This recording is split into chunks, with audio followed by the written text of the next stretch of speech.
Greetings, everyone, and welcome back. And I've already shaken the computer, but we're in a different location. It's actually the same location we've been before, but it says that's over there, but we're over here. But that's just another way of me saying, welcome back to Not Funny Guys Presents Red Dwarf Rewatch.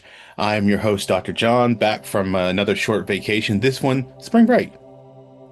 Or as they would say, spring break! No, kidding. But welcome back to Red Dwarf Rewatch, and we are on to Series 11. And now we are at Twentica. I believe the episode title is called Twentica. Interesting title. But here we are, episode 1, Twentica, directed and written by Doug Naylor. This was released on the 22nd of September, 2016, 4 years more now into the future. So let's break this down. Now, right out the bait, everyone loved the nice intro. It's very nice, I have to say. Everyone on the show, though, is starting to look their age because at this point in the game, it's been, almost 30 years. I think the very first ones, we have to go back to like 1987. So here we are in 2016, almost 30 years later, and we're still at it, baby. Looking good, though. Looking good for your age, especially John-Jules. John-Jules looks very good. Everybody else... But we open on Starbug, flying over a moon. We have a new bridge for Starbug. We haven't seen Starbug in a while, and they're on red alert. Apparently, they're being approached by an unknown ship, requesting by his rank to speak to Arnold J. Rimmer. But apparently, he's not the one they're looking for. Rather, they're actually looking for Dave Lister, who is, of course, under Rimmer's command. And these are a group of rogue simulants, apparently very highborn ones. They're kind of snooty. But they have a hostage, and they would like to trade for it.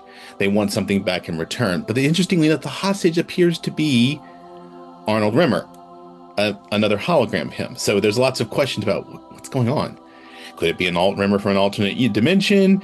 If so, their Rimmer doesn't care. But if it's a future version of him, all of a sudden he's very much cares. He doesn't really care as much as it doesn't threaten his own life and existence. They are start arguing over what to do about the negotiations, and Lister and Rimmer kind of fighting for it, but Lister starts using the negotiation tactics on Rimmer, which is quite funny. The simulant demand they want some sort of weird casket that supposedly they salvage from another ship. And they know where it is because apparently they've been using it to balance the pool table. They make the trade, and the return, when they do this, actually their Rimmer gets kidnapped and then returned. Apparently they were using sort of, it looks like time manipulation, because they're like, you were just gone for a second. It was like hours. But apparently he overheard their plans. Apparently they needed the part to complete like a temporal beam transporter thing. And these are what they call expandinoids. These are like super simulant soldiers who are planning to go back to Earth in the past and change history. So they end up following them back through their little time portal. This is kind of an a la Star Trek First Contact. A little bit. Just a little bit. It's been 20 years. No one bothers. At this point, it's been like 20 years since Star Trek First Contact came out. I'm sure they weren't too mad, but all sci-fi borrows from each other. They end up going through and getting hit by a massive EMP pulse that then cuts off Crichton and shuts down Rimmer, and Starbug crashes on this planet. The first thing Lister and Cat try to do, even though I don't think Cat's as enthusiastic, is to reestablish power. They bring Crichton back online by jumper cabling his nipples, like a car. And then he has to stomp around a bit. And, of course, they bring Rimmer back online, but no one cared as much about that one. They can't seem to locate the simulants, but they appear to have arrived several years after them. So there's been a time lapse in the time when they went through, and then the Red Dwarf crew followed them. And so everybody's back online. They're on some version of Earth. And it's like weird steampunkish kind of 1920s, 1930s atmosphere about it. And like there's even like hints that maybe they're in the Prohibition era, but they're not. Not the way they think they are. In fact, they're in 1952. But they find these cops busting up these people, and when they open the crates, they've got toasters, machines. Apparently, it's illegal for them to have certain technology beyond the 1920s, and these violators get executed. Apparently, the expandinoids are here, they're in charge, they've now enslaved humanity and control their technology. So basically, they're now in a world where Crichton and Rimmer are in fact illegal. So they find one of the resistors dying. He tips them a card to go to a club called Lady Be Good, some kind of machine part to look for somebody. Kat insists that they try to fit in, so they go into a store and they all come out wearing suits like they're gangsters. Lister even hardwires a car for them, and Lister says he learned it when he was 7 about way to get home, and they have this whole conversation about why didn't you take the bus? He said, I couldn't hardwire the bus, I was only 7, and then apparently he went straight when he was 11. Well done. We find that Crichton, without doorbells, is a master of what the ancients called knocking. They're at a speakeasy and they're using speakeasy etiquette, and Rimmer assumes that if he talks in a British accent and says the word whom a lot, the Americans will love him. The guy thinks he's just drunk. When they finally do get into the clubs, they've come to find out that it's full of scientists, not prohibitions.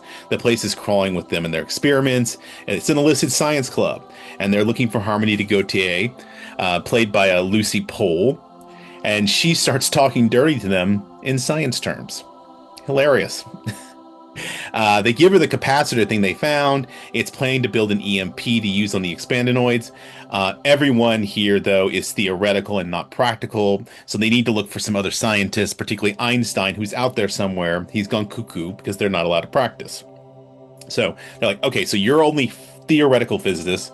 We need real people who do real stuff. So they go out to look for Einstein. They think they found him, hanging out with a bunch of bums. This guy, the one playing, there's a gentleman by the name of David Stern, playing our Einstein. They take him back to Lady Be Good Club, and they show him the 2 parts that they need to put together to make this thing work. They need him to finish the components for the EMP pulse. Turns out he's not Einstein. He's Bob the Bum. But they have now convinced him that he is smart enough to do this. So he puts himself to the challenge. While this is happening, the club gets raided, and they turn all the tables back to basically gambling and drinking, and the crew gets up on stage and starts performing. Harmony de Gautier is identified as Professor Baldwin. The cops know who she is, but she claims she's out of the science game. Lister gets busted by them because he's drinking from like a flask. Like a beaker flask kind of thing. I don't remember the name they used. The simulants arrived, the expandinoid simulants arrived, and they recognize the crew. It's like, we see you again. There's all talk of cliches. Apparently they came here to stop humanity from destroying itself.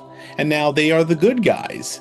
And earlier on, the one they've been talking to had been bad-mouthing 3 of 63, one of his mates, as being untrustworthy when they were doing the negotiations. Well, 3 of 63 is here. And they start pointing out his back talking to him again. While this is sort of stalling for time, Bob the Bum actually figures out the device. And they need to broadcast it. He first uses it to take out the expandinoids there. They need to broadcast it. So they need to set out a global EMP. This will take out Crichton and Rimmer, which Rimmer keeps forgetting about this. So then they're on a 15-minute run to get back to their ship. They grab the temporal device they need, get in their own time, and then manage to make it in the nick of time back to their own dimension and time space to avoid this EMP pulse while this alternate Earth takes place. Back on Red Dwarf, Lister is going on this speech about the overdependence on technology, all while Crichton is both undressing him and helping to brush his teeth. Love it. Simple, straightforward. But that brings us to the end of the episode. Next time we will have Samsara. I think that's how I'm saying it. We'll be back to a normal posting schedule. I promise we're getting back on track. Samsara next time. But this is a fun episode. You know, it's a basic Red Dwarf episode. A little first contact, a little trekky. Saw some TOS Trek ideas of time travel and dressing up in the suit. So we're definitely borrowing from some other places, but who cares? It's a fun little story. I love the whole conceit of science being illegal and these people having to basically convert the speakeasy back to a den of vice, because the vice in this world is science. But thank you once again for joining us. Please tell us what you think. Description in the below. We have other things. We also have here in the ticker, notfunnyguys.offthereels@gmail.com, how to write us and talk to us and let us know. I like I've said previously, I don't want to leave Red Dwarf. We're getting so close to the end. We've only got 11 episodes left of this before we have to move on, which is truly tragic. But I do plan on making some specials. Maybe we'll go through and rank episodes for season. I want to hear your thoughts on that. So that's one of the things you can write and tell me about. Otherwise, subscribe, share this with your friends, pass it around. You know, people who are dwarf heads, do it. In the meantime, though, if you would like to investigate some more of our Not Funny Guys products, we have our main podcast, Not Funny Guys Presents Off the Reels, where we just finished the Scream franchise, including Scream 7. And we are doing a middle of a sort of 1994. You know that whole trend? What were you like in the 90s? Well, we're not doing that, but we are doing some films from 1994, including The Shadow, Stargate, and The Crow, before we will be moving on to our next selection, which I have made, which will be the Batman films, the live-action Batman films, where there is an exception, but that's where we're primarily going. So look forward to that. If that's not your cup of tea, you can always go join myself and our Not Funny gal, Dr. Kristen, over on our podcast, Not Funny Guys Presents Thinking About Thinking, where we talk about culture, education, AI, the whole thing. We've got an episode out about why we love monsters. And we've got another episode coming out about education reform. We keep them shorter, but they're mainly designed to kind of be thought-provoking episodes. And if that's not your cup of tea, my Not Funny co-hosts over on Off the Reels, Casey and Eric, have their podcast series, Not Funny Guys Presents Wrestling with the Horror of It All, where they talk about WWE wrestling and horror movies. They've been going through a lot of stuff. In fact, we even had an overlap recently. We talked about on the Off the Reels podcast about how they had watched Crimson Peak, and I had watched Crimson Peak because I love that film. It's one of the very few horror films that I actually enjoy. Also, you should go check out that Not Off the Reels podcast, because I'll tell you right now, you'll be surprised where I come down on Scream 7 compared to everybody else, too. So go check that out. It's all about Joel McHale. But in the meantime, remember, don't be a smeghead. Keep it not funny. And I'll see you next time.